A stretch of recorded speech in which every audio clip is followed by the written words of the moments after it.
What's the meaning of boll weevil?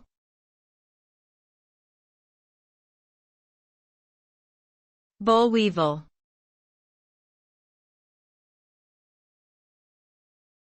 Boll weevil.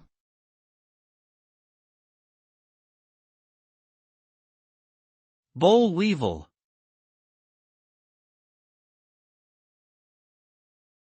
Boll weevil.